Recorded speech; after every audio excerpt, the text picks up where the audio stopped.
Earlier this summer, the boxing world was rocked when Andy Ruiz Jr. shocked the world by knocking out previously unbeaten champion Anthony Joshua. We are now joined by the heavyweight champ, Andy Ruiz. So good to have you with us, the first Mexican heavyweight champ, which is major.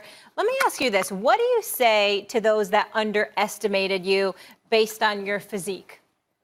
Well, you know, all that training, hard work that I did, you know, everybody's been underestimating me since I was young, you know, and the best thing that I did was prove them wrong. And I think that was the sweet victory that I had. Watching you on the way up, I mean, you could be overweight, but that's based on a diet. A heavyweight doesn't have to make weight. So the question is, how's your wind? How are your legs? You went 12 tough rounds with Joseph Parker, barely lost over in his backyard. So we knew you could box. We knew you had conditioning. But damn, it's not just that you won the title. You got up from the kind of shot that guys don't get up from, and then knocked your man down and changed the course of the fight in that same round. Take me through that. It's crazy, man. It was my first time being dropped, too. I was dropped in the third round. I got up. I think that Mexican warrior in me, you know, it just... I think Anthony Joshua was saying that it was like a God, it was a punch from the gods, you know. But, you know, it was all that hard work, dedication that I've been doing since I was 6 years old. You know, I think fighting a top lead and me, I don't know, it brings out the best of me. Well, let me say this. First of all, thank you for being on the show. Secondly, when Molly's talking about people underestimating you, that would be me. Let me be very, very clear. Of course. You came in as an 11-1 underdog. You shocked the world. Your skills are big time. I got to admit it. You got fast hands. You can box. You can take a punch. You got a lot of heart. I got on you about your physique a little bit, but that was all I was saying. I certainly wasn't questioning your skills or your 33-1 record with 22 KOs, for crying out loud, and you had never been dropped. My issue is this. Boxing. We talked about Anthony Joshua, Deontay Wilder. It was a mega fight. People question, all right, this is tantamount to Tyson upsetting Buster Douglas. My response to you and Max would be, what's wrong with me being disgusted, loving the sport of boxing, not knowing it like you, not knowing it like Max, but loving it? What's wrong with me going like this? Damn. Now I got to think about Ruiz going up against Anthony Joshua again, which is tantamount to Buster Douglas going against Evander Holyfield instead of Tyson going against Evander Holyfield at that particular moment in time that Buster Douglas went up against Holyfield. That's all I was trying to say. Your greatness that night and your skills as a boxer robbed us of a mega fight, which I don't think we get enough of in the sport of boxing today. To that you say what? Is there a problem with that? There's no problem, man. You know, everyone's going to have their credits. Everyone's going to have their opinions, you know. And, of course, you had your own. And, you know, I just went out there on June 1st and I did my thing, something that I always wanted to accomplish. And, you know, thank God for my victory, you know. And December 7th, that's what I got to do again. I got to win the same fashion that I won on June 1st. And, you know, I got to prove a lot of people wrong again. So I think that's the hunger that I'm going to have in me. So I'm ready for December 7th. And if you get through the rematch with a win, there's still Deontay Wilder out there, Tyson Fury out there. It's a great heavyweight division. But Molly started off by saying first Mexican heavyweight champ. And a lot of times a guy holds a belt, but there's the lineal champ, Tyson Fury, right? And I say, I follow the lineal champ. But in this case, Tyson Fury stepped away from the sport for like a year, and a consensus formed around Anthony Joshua as he's like, who's the champ, him or Tyson Fury, Deontay Wilder? And so you knocked out that guy. I consider that like legit championship. How does it feel to be the first Mexican, which is a country, Mexican and a culture, Mexican and Mexican-American obsessed with boxing, heavyweight champion of the world? It feels good, you know. I'm blessed. I'm blessed to be the first Mexican heavyweight champion of the world. This is what me and my family have been dreaming about, my coaches, my whole team. So now what does it mean to you? It means a lot, you know. And not just for me, but for all my people, you know.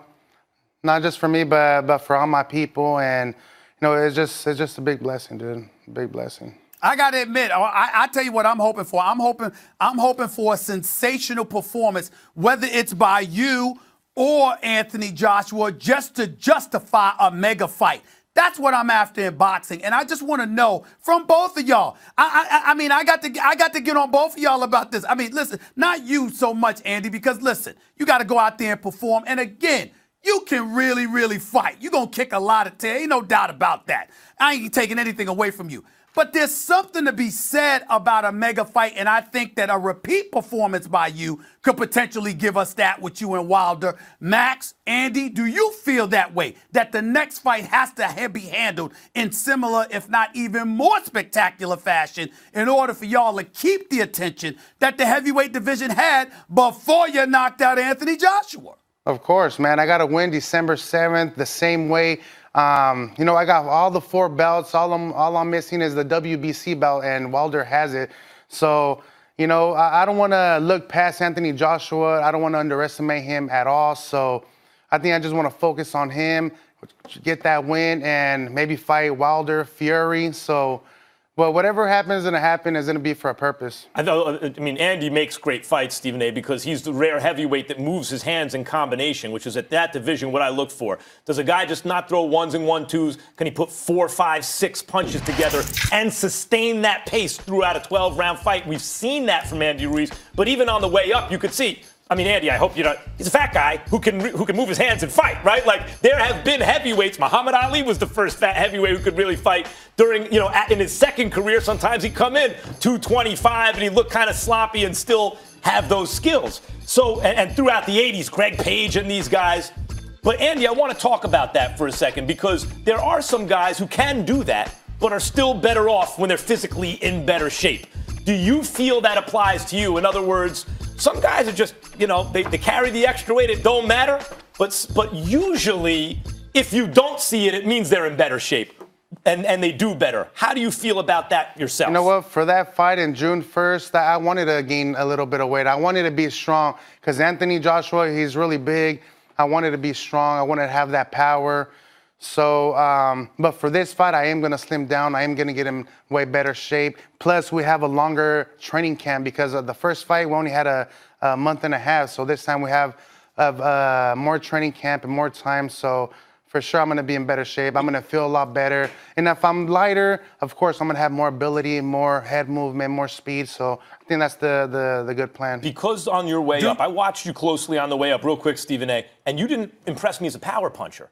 I thought, yeah, he's not a bad puncher, but really it's the volume, it's the skill, it's the speed. By the way, you're nimble with your feet, you're throwing those hands, you're moving your head.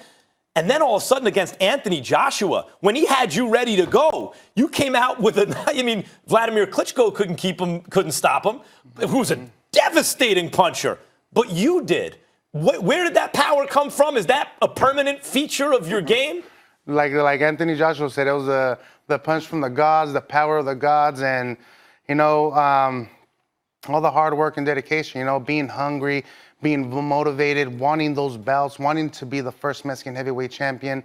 And it came true, man. It came true, thanks to God. And, you know, now I'm here now. Now I got to do it again, December 7th. So I think that's what I'm looking forward to. Andy, there's people that look at that fight with you and Joshua, and they obviously recognize your skills. Hand speed, all of that stuff. We get it, and the power. Then you have others who look at Anthony Joshua, and there's 2 things that they've said about him. Number 1, highly suspect jaw. This is what they're saying. You know, even though I think getting knocked down by Klitschko years ago, which is when Max was there acting like a little kid. I never seen Max more excited at a boxing match in my life. But when Klitschko dropped him, and he got up and just stopped Klitschko, but then obviously fell down as numerous times against you.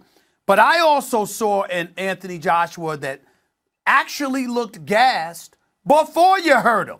I want to know, did you see that? Or was it just about your punch that took him out? I think it was the left hook that I got him, you know. He was trying to finish me off, and I think that punch that he dropped me, I didn't see the punch, and I was, how can I say this? I was standing wrong. So, but he got me with the clear punch. He got me with the good punch that set me down, but like I said, I wasn't super hurt because he hit me with the right hand when I got dropped.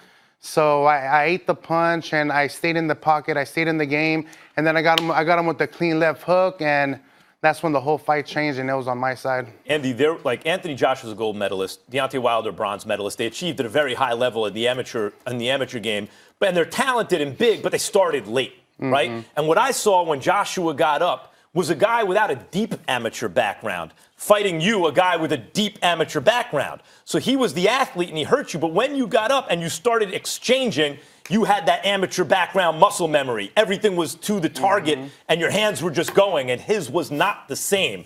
What do you think about that? Is that an advantage you take in the ring? Tyson Fury, a few others also have that.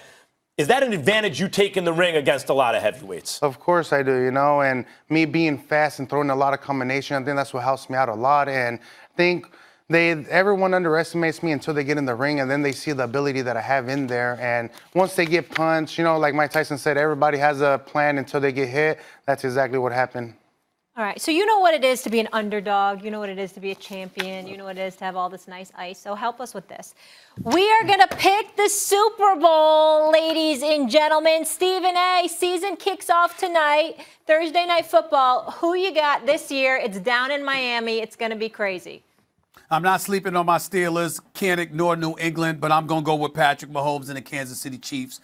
Tyreek Hill, Travis Kelce, and the crew. I think that they're going to advance to the Super Bowl, and I think it's going to be against Drew Brees and the New Orleans Saints. I think that they will go undefeated on their home turf in New Orleans. I think that they'll go at least 500 on the road. I think New Orleans is going to win 12 games. I think they'll end up having home field advantage, and I don't think they're going to lose a game at the Mercedes-Benz Dome in the postseason this go-round.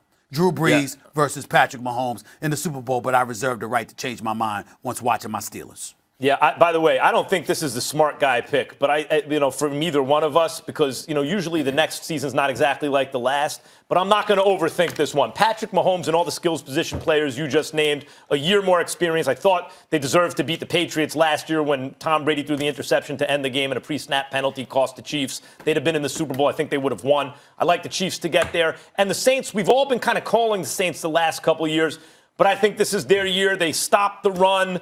They obviously have an offense. I agree. I think Chiefs over Saints in the Super Bowl. Both Chiefs Saints? Yep. Okay. I know it's boring and probably not right, but I didn't pick a winner. I'm just telling you who's going to beat it. All right. And we know. Yeah, pick your winner. Who's your winner, Stephen A.? Drew Brees wins and retires. Okay. Max? Showtime? Patrick Mahomes is something different. They're going to win. Ruiz? I'll agree with Max. You'll agree with Max. Smart I'm move. so surprised, Andy. I'm so surprised. Can't wait for you agree with December. Max. We are headed to Dallas, everybody. Have a great day. Thanks for coming, hanging man. with us.